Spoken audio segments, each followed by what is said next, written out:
I'm Catherine Tomlinson, and I started an eco-conscious pottery company called Oxford Clay.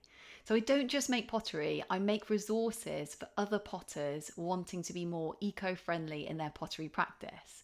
And that's what this podcast is all about. It's about sharing everything I've learned along my eco-conscious pottery journey with you. And I'm so glad you're here with me. Let's go.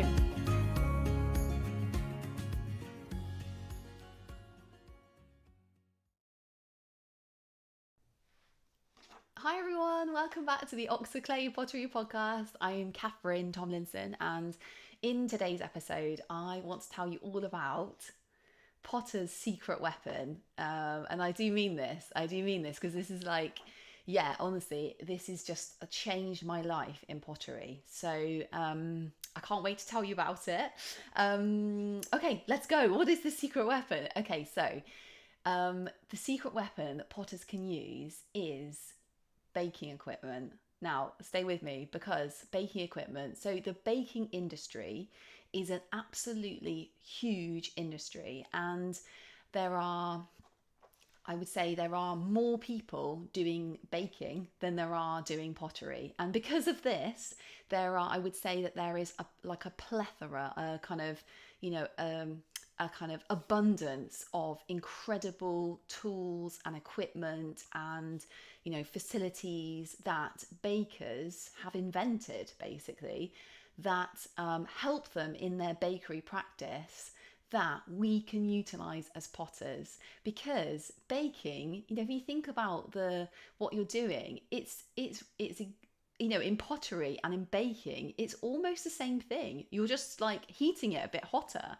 and dough can often be like a kind of, we're having to do similar processes. We're kneading that clay, bakers are kneading their dough. We're creating recipes, it could be a clay recipe, it could be a glaze recipe.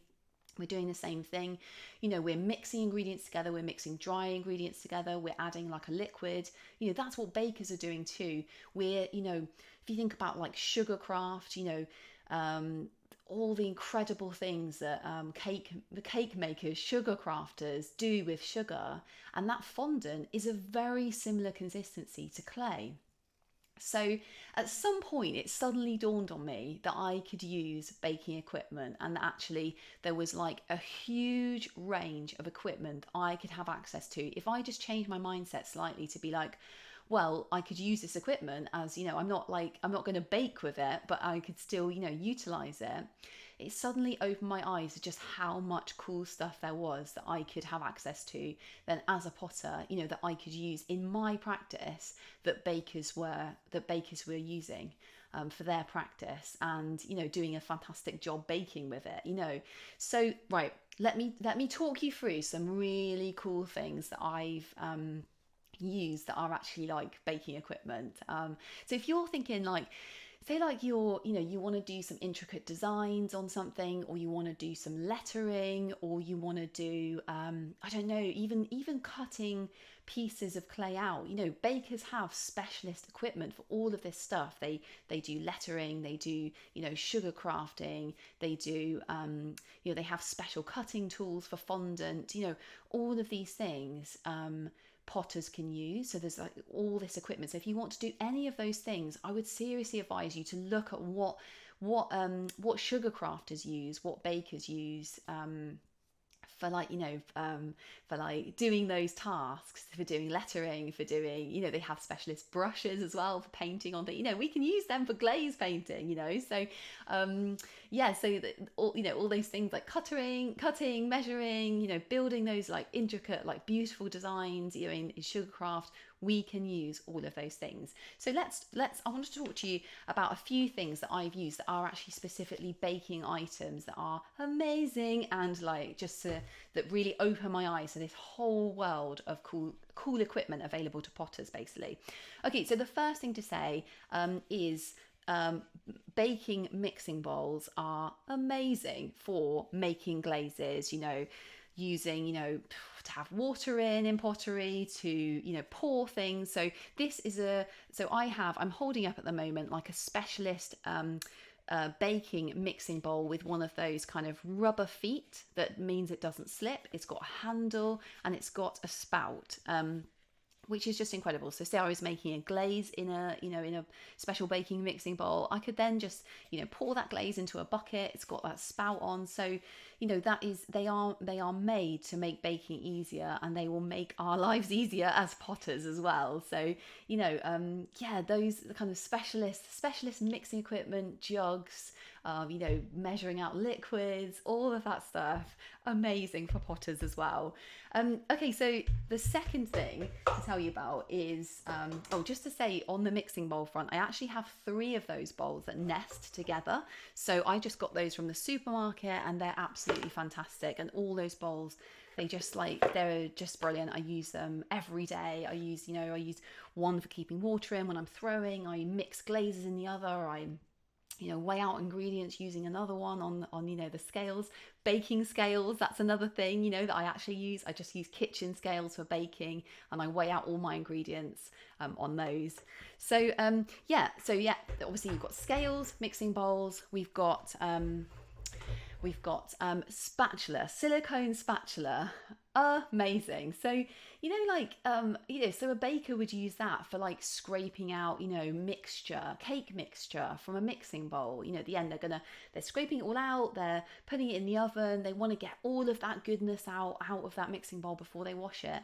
That's what we can do too, when we're making up, say, like a slip, or if we're making up a glaze, we can use, or if we've used that bowl for like throwing on the wheel, you can use a silicone spatula for getting those little bits of clay out of the bottom. When clay when you're making a pot on the wheel, and you put your hands in the water and all that, the clay goes off your hands and like sinks to the bottom of your water bowl. You can use a silicone spatula I just got from the supermarket again, and you can use that for scraping out that bowl and just making it such a easier job to clean, and you're getting all those scraps out. You can recycle all of that clay, or if you're using it to get out so like you've just made a glaze or something, you can just get all of that glaze out, or so you don't waste anything. So yeah, silicone spatula, I love this tool and I use it all the time. And I'd be lost without my silicone spatula. I'd just be wasting materials, because it would be like stuck in that bowl and I'd have to like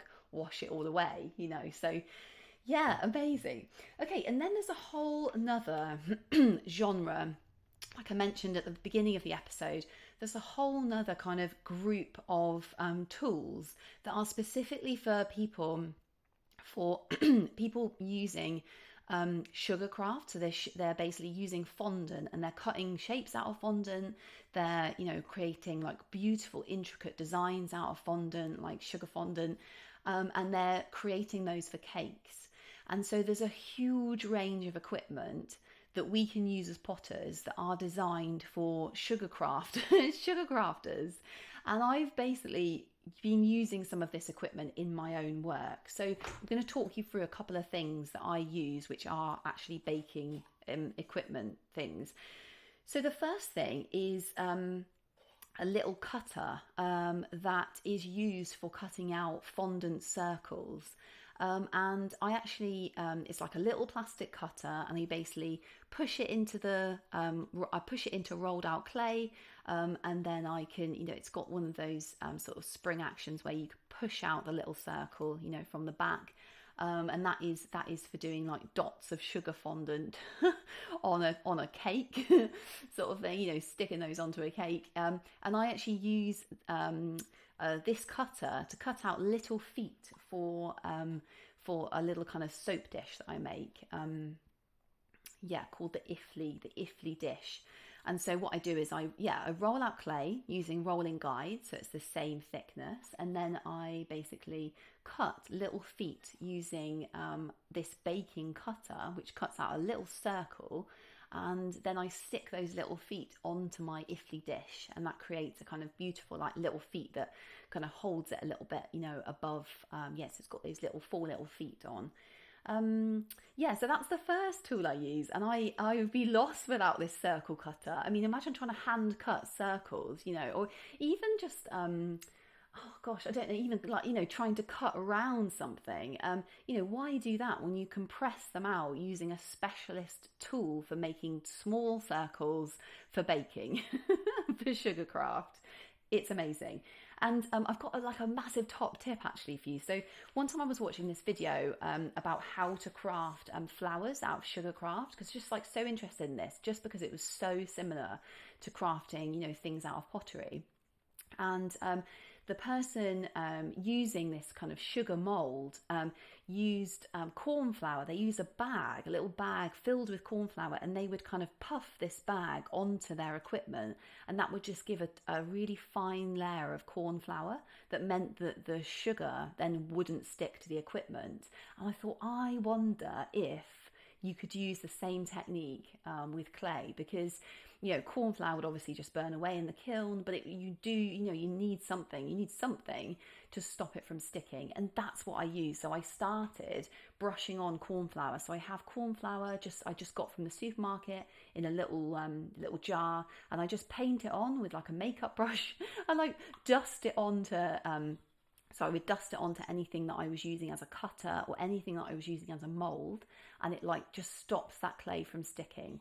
So quite often sugar craft molds are made of silicone, and they will naturally stick to clay. So that's why I use corn flour to stop it from sticking. And I have to say, it's amazing, and it's really cheap, and you can just you don't need very much at all. You literally just dust it in that silicone mold. So that's what we're coming on to next.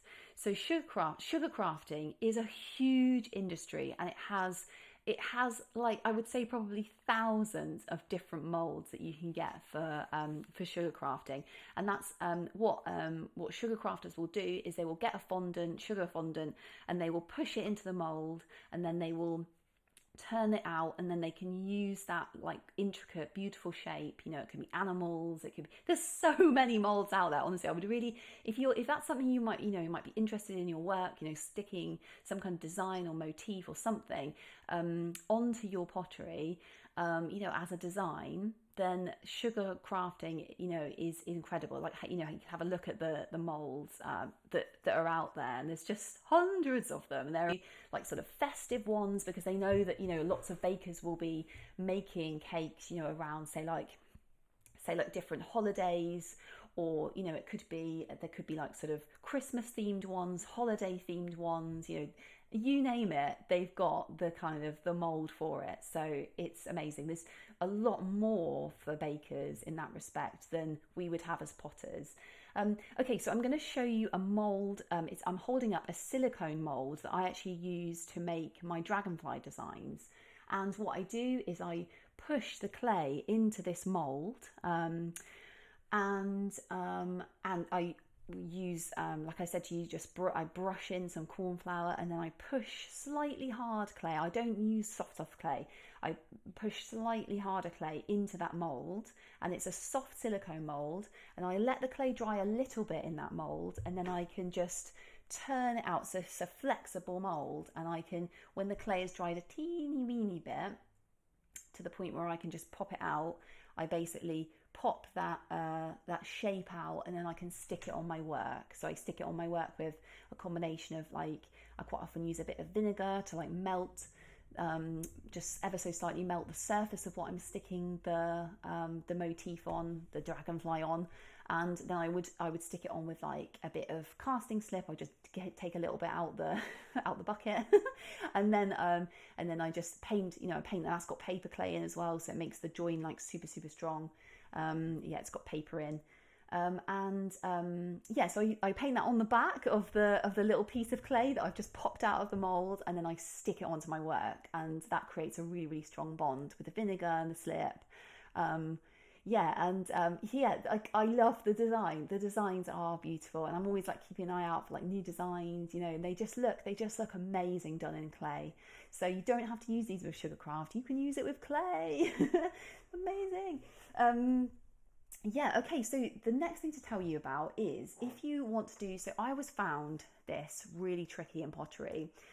I've had a few times where people have asked me to like make a pot for someone, for example, and they wanted writing on the pot, and I I think writing in pottery, kind of trying to score writing in pottery is really tricky. It can be really tricky. So there are two ways that I think sugar crafters make writing, which I've seen after doing like loads of research on like, how can I do writing in clay well? How can I make it look professional? Because every time I try and handwrite in clay, it's not good. It doesn't look good. And it's very difficult to kind of score that writing in the clay. I don't know, it doesn't look good when I try and do it. I think I would probably need a huge amount of practice to be able to do it well, and just really perfect my technique. So what I do instead was I went to the baking industry and I was like, help me, how do you do writing? How do you write things on a cake? And there's two ways they do it, basically. The first way is that they have little cutters for writing. So essentially exactly like you were cutting out like a little circle or a little, whatever shape, whatever. They have, they don't just do circles. They've got like hundreds of different, cutters of different, but they you can get cutters for lettering. And it's kind of, they maybe be about 1.5 centimeters. And the idea of sugar fondant, they roll out the sugar fondant very, very thin. Again, they're using, that corn flour. They just puff a bit of corn flour on. They would cut out the letter with a special cutter, and then pop it out of the cutter. It would have a spring back that would push the letter out of that cutter, and then they would stick it on the cake. But there's been times I thought, that's amazing, that's brilliant, but I need smaller writing than that. I need smaller writing. Say if you're doing like a little, you're pressing, you want it on a pot in the, say like the base of the pot or something, you just want a little lettering to say like, this is for you, so I thought, what am I going to do? Like I need smaller lettering. And that's when I found letters that you can actually press into clay and sort of embossing, into the clay. You're pushing it into the clay. And there's loads of these in Sugarcraft, but I actually found some two really fantastic sets of lettering that were made from metal, and they're kind of like an italics type letter. And what I do is I just take each letter is individual. It's an individual block. If you think about a bit like they used to use for printing, printing old books, and they would have all the letters like lined up. They would basically, make these big blocks of letters, and that's how they would like say print a book. God, it just dawned on me how much work that would have taken to arrange all these tiny letters, in a block. Blimey. So it's exactly the same principle. You're basically just using individual letters and you're pressing them into the clay. And again, I brush a bit of corn flour on these letters before I press them into the clay, because I don't want that clay like sticking to the letter, and then like pulling at the clay. All I want is the letter impressed into the clay. So I basically press a letter, press another letter, press another letter to write a word into the clay. And it works really well. It looks really good. It looks so much better than if I would have like just written it by hand. So that's my absolute top tip. Like especially, if you're trying to write something, those letters, pressing them into your work is just, those little blocks. So good. Okay. So like, I hope you've enjoyed this episode on Potter's secret weapon, baking equipment, because honestly, it's opened up a huge world of possibilities, like creative possibilities. And when I look at that baking equipment, I just feel like I get so many ideas just like flooding in my mind of things that could be done in pottery with this like really cool equipment. And like I said, it's a whole massive industry that potters can have access to and use in their work. We have almost the same substance that we're using. We can use all of this stuff and we can just create all of this incredible stuff that cake makers have like created for themselves, in that industry. And the world's our oyster. It's amazing. So when it comes to that equipment, it's amazing. So I hope you've enjoyed this episode. I loved talking to you about it, and I love baking equipment, and I can't wait to might just go and have a little browse now, actually, have a little look. Have a little look at like seasonal molds or something. Thank you so much for joining me. It's been so nice to talk to you about it, and yeah, happy potting until then. Like, happy if you're using baking equipment, if you're not, like, just wishing you very happy potting, and really looking forward to seeing you on the next episode. Yeah, bye.